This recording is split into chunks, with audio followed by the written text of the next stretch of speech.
And now I'd like to give the floor to Mr. Staffan and Mistura. Staffan, you have the floor. Mr. President, caro Sebastiano, members of the Security Council, I'm briefing you from Geneva as we are preparing for round 8 of the UN-convened intra-Syrian talks. Let me explain how we got here over the past months and the approach to the talks at the moment. Last month, you remember, I did say after Raqqa, after the resort, and let us now perhaps say also after the government of Syria defeated ISIS recently in the last stronghold of Abu Kamal, the operation to combat and defeat ISIS' territorial foothold in Syria would have completed its main tasks, and there would be a moment of truth for bringing about a real political process. Well, I still believe that the moment of truth has arrived, although I want to register at the moment my concern, serious concern, at the tremendous escalation of violence in eastern Ghouta in these last weeks and the ongoing restrictions on humanitarian access to that area. As ISIL is being defeated, neither side should turn their guns back towards the escalation zones. And I therefore would like to urge, together with you, the Astana guarantors to address these challenges in order to avoid this problem for the de-escalation areas. Now, back to the talks. To prepare for real talks in Geneva, I've been calling and asking for real diplomacy. My message were essentially the following. 1, the government delegation should come ready to negotiate. 2, we need a united opposition delegation with common positions that come ready to negotiate. 3, negotiations should take place in Geneva, and without any preconditions. 4, they should negotiate on a work plan initially, focusing on the 12 living essential principles and the constitutional and election baskets towards the implementation of Security Council Resolution 2254. 5, all other initiatives should support the UN mediation process. The Security Council, this Council, has mandated the UN to conduct and no one else. We have seen signals on all these points, and we will now see what happens in Geneva. I do note with great interest that in Da Nang, in Sochi, in Riyadh, important meetings have taken place that might help us, I believe, to begin a genuine negotiation process in Geneva. International players are clearly looking for some common ground based on the implementation of Security Council Resolution 2254 and are urging Syrians to begin to find some common ground too. In Da Nang, Russian President Putin and US President Trump affirmed that the political process, and I quote, must include full implementation of UN Security Council 2254, end of quote. They also noted that this included, and I'm quoting again, constitutional reform and free and fair elections under UN supervision held to the highest international standards of transparency, with all Syrians, including members of the diaspora, eligible to participate, end of quote. This statement of the two presidents followed a taking note by them of what they termed, and I quote, President Assad's recent commitment to the Geneva process and constitutional reform and elections as called for under Security Council Resolution 2254, end of quote. As a mediator, I also noted that President Assad said in Sochi, after meeting President Putin on the 24th of November, I quote, "We do not want to look back. We will accept and talk with anyone who is really interested in a political settlement." End of quote. Notwithstanding these potentially interesting and frankly important signals, when my deputy, Ambassador Ramsey, held consultation in Damascus with the government over the weekend, the government did not yet confirm its participation in Geneva, but indicated that we would be hearing from them soon. Last night we received a message that the government would not travel to Geneva today. Naturally, we hope and indeed expect that the government will be on its way shortly, particularly in light of President Assad's commitment to President Putin when they met in Sochi. Turning to the opposition, last week over 3 intensive days, and I witnessed at least 1.5, if not 2 of them, an expanded opposition conference was convened in Riyadh. Participants reflected components of the Syrian mosaic and ideological diversity within the Syrian opposition and the Syrian society. Resolution 2254 mentions by name 3 groupings: those who met in Riyadh 1, the Cairo platform, and the Moscow platform, and they were all there. Armed groups controlling territory inside of Syria, including those involved in Astana, and the various de-escalation arrangements were active participants in Riyadh. There was also a strong, finally, participation of women. There was a strong presence of independents, included activists, business people, and tribal figures. Several parties based inside Syria were actually represented through their own political umbrellas, including representatives based inside Syria. As this Riyadh II initiative was clearly designed within the framework of advancing Resolution 2254 and the Geneva process, which speaks clearly of 3 by name, and others, I was glad to attend it to urge the participants to move ahead. I therefore took note of the international attendees at the opening of the conference, including Russian presidential envoy Lavrentiev. After I left to travel then to Moscow for useful consultations, Foreign Minister Lavrov and I were both active in assisting the efforts of Saudi Foreign Minister Jubeir, whose determined efforts we really should be appreciating in order to obtain the outcome that we saw. The Syrian Negotiation Commission formed in Riyadh is now in the process of arriving in Geneva while we are talking, and I expect this process will be completed by tomorrow morning, coming from various locations. I've publicly noted that the participation in Riyadh unequivocally rejected terrorism and affirmed that the solution to crisis is political, not military.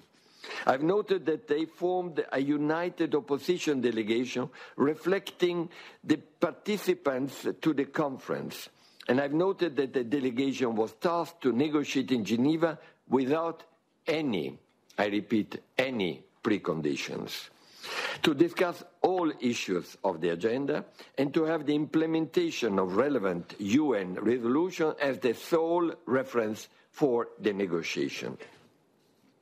Mr. President, assuming that both parties arrive in Geneva, we will be looking to move them into beginning of serious discussions and hopefully negotiations.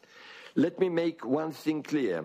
We will not accept any precondition from either party. And let us be clear what a precondition is. It is when one party says, I will not begin to negotiate with the other side unless they do or say the following. I hope both parties hear this message. I will also assess, as a mediator should be doing, the parties' engagement by what they do in the room and how positively they engage on a work plan and show a genuine readiness to discuss, negotiate, regardless of their public stated position on any issue. We know that. There is always a difference. That's why negotiations are ready. And every side has the right to express his own opinion, which might not be pleasant for the other one, as long as they don't put preconditions and refuse to talk to the other side.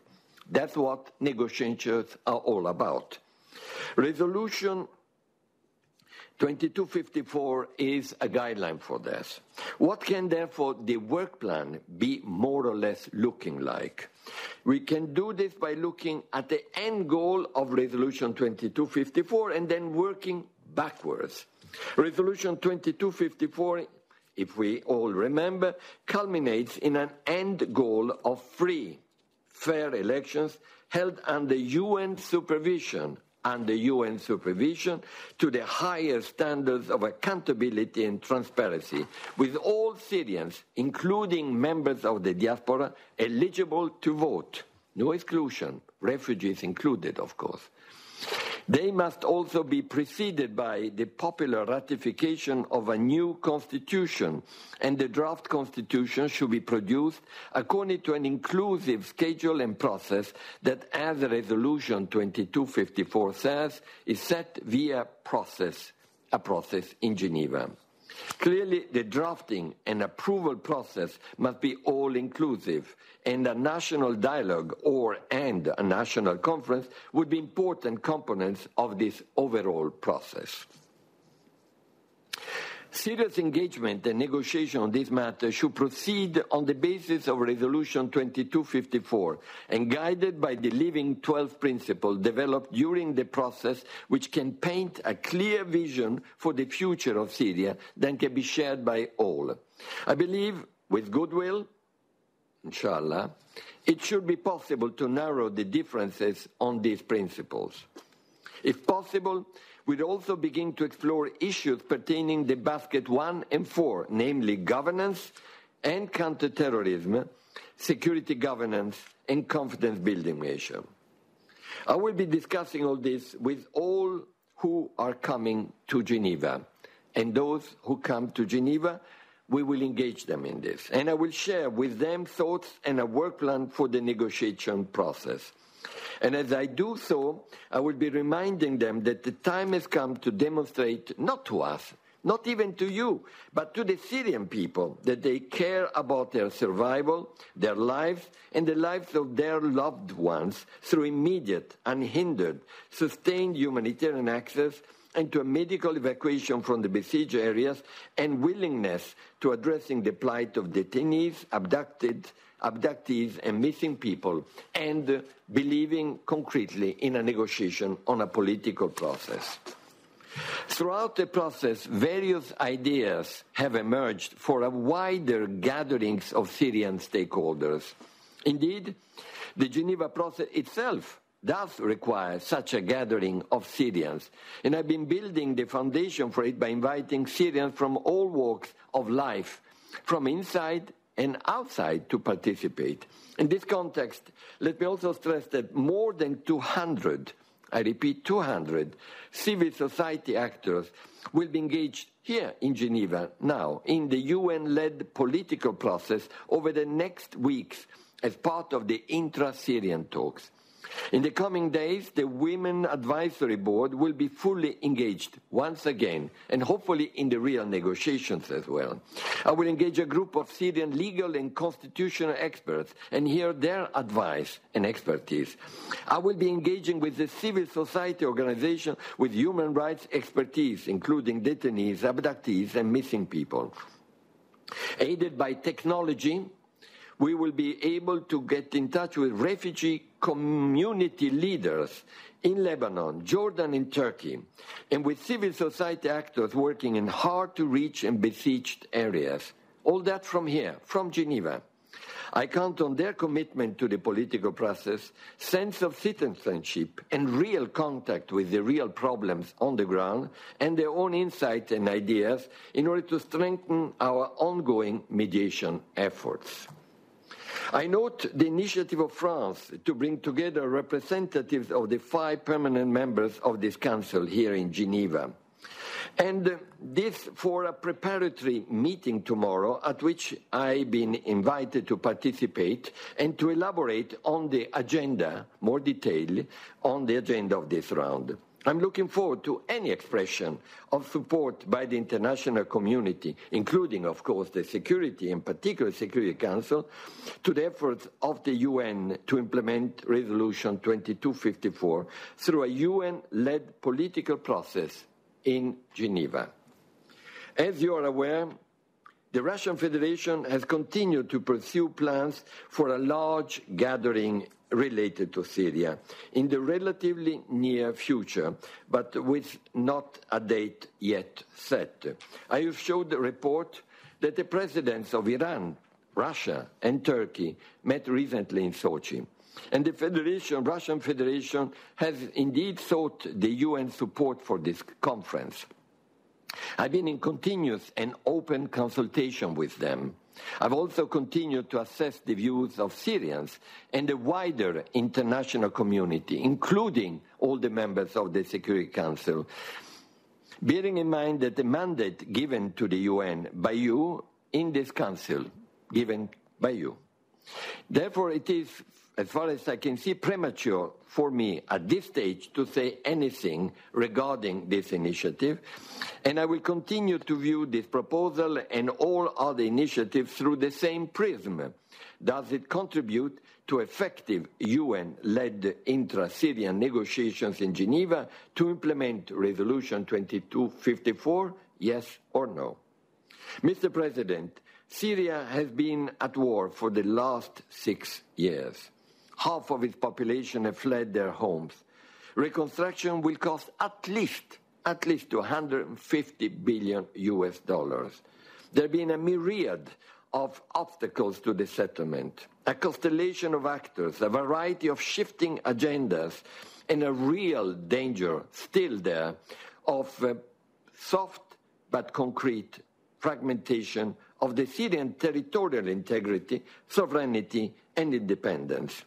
And then we have had the history's largest terror group, bringing terrorists from over 100 countries, and the use of force against civilians on a horrific scale.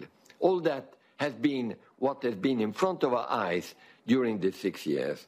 This crisis, one of the worst in the history of the UN, now has the potential, real potential, to move towards a genuine political process.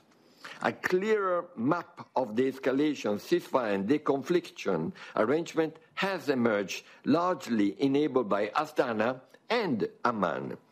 We see the emergence of international consensus, and we must begin to stitch the process into concrete results, enabling Syrians to determine their own future freely.